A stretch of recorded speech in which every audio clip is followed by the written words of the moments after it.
मंगलमय स्टूडेंट, आज हम व्याकरण में जो हमारा प्रकरण है समास, समास किसे कहते हैं, समास से कितने भेद होते हैं, समझने का प्रयास करेंगे। दो या दो से अधिक शब्दों के मेल से जो नया शब्द बनता है। यहां एक बात ध्यान देने की है, संधि में दो वर्णों का मेल होता है और समास में दो शब्दों का मेल होता है। इतना ध्यान रखना है, कभी संधि को समास कह दो और समास को संधि, ऐसा नहीं है। संधि में वर्णों का मेल होता है और समास में दो शब्दों का मेल होता है। दो शब्दों के मेल से भी एक नया शब्द बनता है। दो या दो से अधिक शब्दों के मेल से जो नया शब्द बनता है उसे समस्त पद कहते हैं। यानी कि इस मेल की प्रक्रिया को समास कहा जाता है। समास होने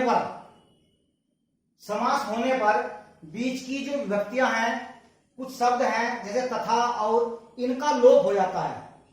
जब इनका लोप होता है तो समस्त पद बनता है। जैसे उदाहरण है गंगा का जल। अगर इसका हमें समास करना है तो क्या बनेगा?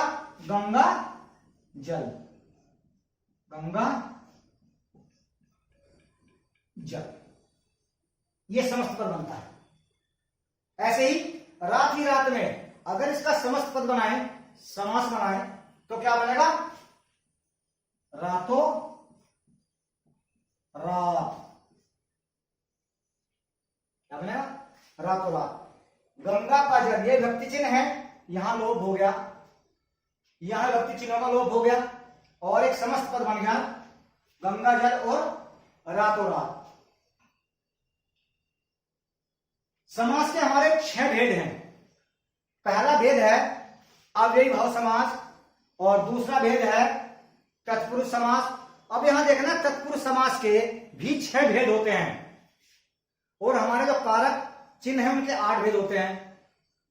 कारक चिन्ह के जो 8 भेद होते हैं उनमें सबसे पहला क्रम और सबसे अंतिम संबोधन, उन दो को छोड़ करके जो बीच के 6 बचते हैं उनके आधार पर ही तत्पुरुष समास का नामकरण किया गया है। जैसे तत्पुरुष समास के 6 भेद हैं, इसके 6 भेद। क्रम तत्पुरुष, क्रम तत्पुरुष, अधिकरण तत्पुरुष, अपदान तत्पुरुष और संबंध तत्पुरुष।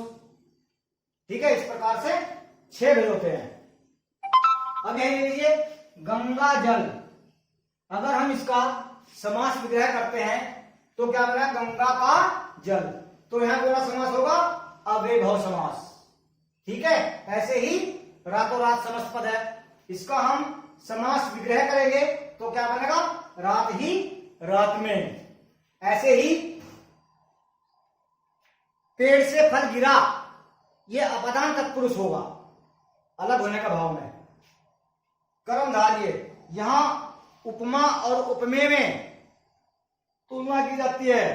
जैसे नील कमल, अर्थात नीला है जो कमल। द्विगु समास, देखिए द्विगु समास में पहला पद संख्यावाची और समस्त पद जब बनता है तो किसी अन्य की ओर संकेत करता है। जैसे अगर उदाहरण दिया जाए दशानन, दशानन कौन है? रावण, अर्थात 10 आननों वाला।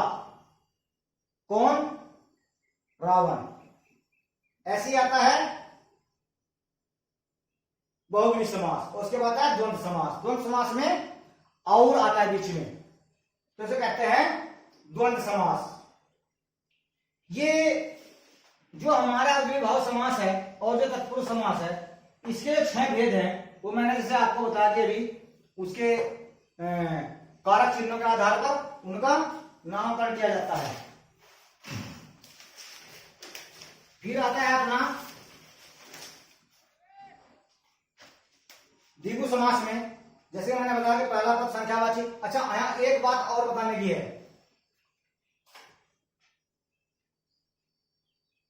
किसी समस्त पद का पहला पद वर्धान होता है और किसी का दूसरा पद। तो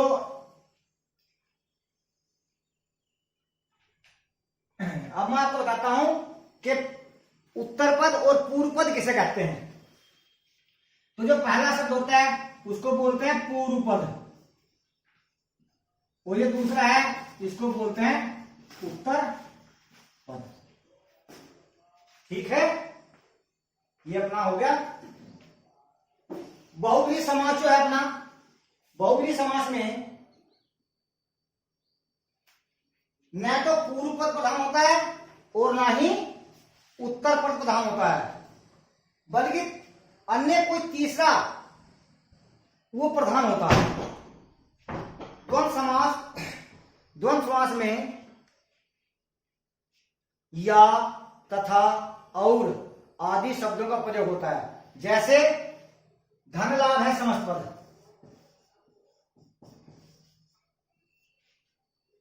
और इसको जब हम इसका समास विग्रह करेंगे तो होगा धन और लाभ, धन और लाभ। रात दिन, रात और दिन। माता पिता, माता और पिता। इस प्रकार से ये हमारे 6 भेद होते हैं। अरे जो तत्पुरुष समास के 6 भेद हैं, अगर आप तत्पुरुष समास लिख देंगे तो भी सही होगा। उसमें फिर चाहे का हो, में हो, है हो, या हो, कुछ भी हो, तो वो तत्पुरुष समास के अंतर्गत ही आता है। धन्यवाद, नमस्कार।